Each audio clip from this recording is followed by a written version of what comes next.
Every year, Professor Max Bazerman from Harvard Business School would kick off his negotiations class with a simple but mind-blowing experiment. He hold up a crisp $20 bill in front of his MBA students and announced that he was auctioning it off to the highest bidder. Sounds straightforward, right? Who wouldn't want a shot at getting $20 for less? But there was a twist, one small rule that changed everything. The winner would pay their bid and get the $20, sure. But the second highest bidder, they had to pay their full last bid too, and get nothing in return. No $20, just a loss. To make it clear, imagine the top two bids end up at $15 and $16. The person who bid 16 pays that amount, gets the 20 back, and walks away with a $4 profit. But the one who bid 15, they hand $15 over to the professor and go home empty-handed. The auction always started innocently enough. Bids would kick off at $1, then jump quickly. $5, $10, $12. Everyone's excited at first, thinking, "Hey, this is easy money, I'll snag it cheap." The room buzzes with hands shooting up. But pretty soon, things slow down around the $12 to $16 mark. Most students drop out, realizing it's getting close to the bill's actual value. They are smart. After all, these are future business leaders. They figure no one in their right mind would go over $20 for a $20 bill. That leaves just two bidders locked in a duel. The bids creep up toward 20. At this point, it's obvious neither can really profit anymore. If they win, they'd break even at best. But stopping isn't appealing either. Why? Because the second place bidder would lose whatever they bid last. Say one's at 19 and the other's at 20. If the $19 bidder quits, they lose $19 outright. No bill, no nothing. So what happens? The one facing a big loss bids 21, just to cut their potential loss down to $1 if they win.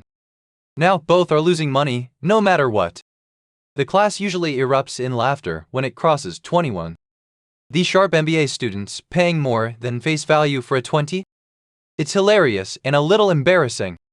But the laughs fade as the bids keep climbing. $25, $30, $50, $100. The professor's personal record from one of these auctions? A staggering $204 for that single $20 bill. And get this, he'd done the same demo with executives and CEOs in corporate training sessions.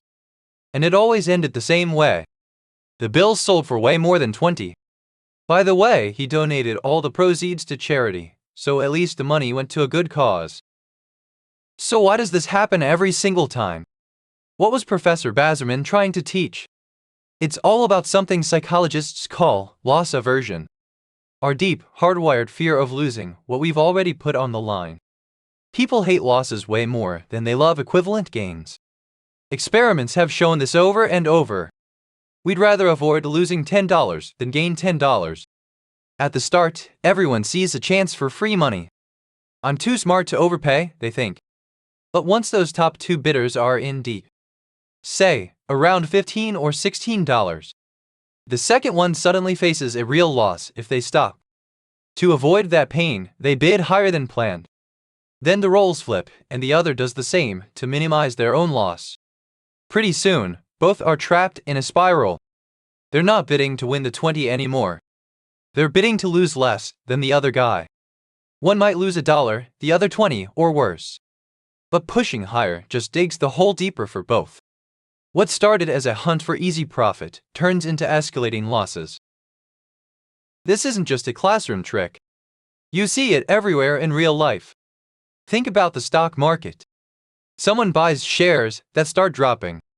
Instead of selling and locking in a small loss, they hold on, hoping it'll bounce back. Or they even buy more to average down. Often it drops further and their losses balloon. Casinos thrive on it too. A gambler down $100 thinks, "One more hand and I'll get it back." But chasing losses usually means losing more.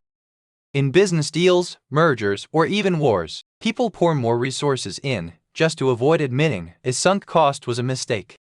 Relationships drag on longer than they should because no one wants to lose by walking away first. The big lesson from Bazerman's clever auction? Fear of loss can drive us to much bigger losses if we're not careful. The smartest move is often to cut your losses early while they're still small. Accept the hit, learn from it, and move on. Holding out for a turnaround might feel better in the moment, but it rarely pays off. In investing, that means setting stop-loss rules ahead of time and sticking to them. In gambling or any risky venture, know your limits before you start. In negotiations or life decisions, recognize when you're escalating just to avoid feeling like you lost. Being rational means sometimes walking away, even if it stings a bit now. Because chasing to minimize a loss often maximizes it in the end. That's the real wisdom behind that $20 bill. And it saved a lot more money than it ever cost in those classrooms.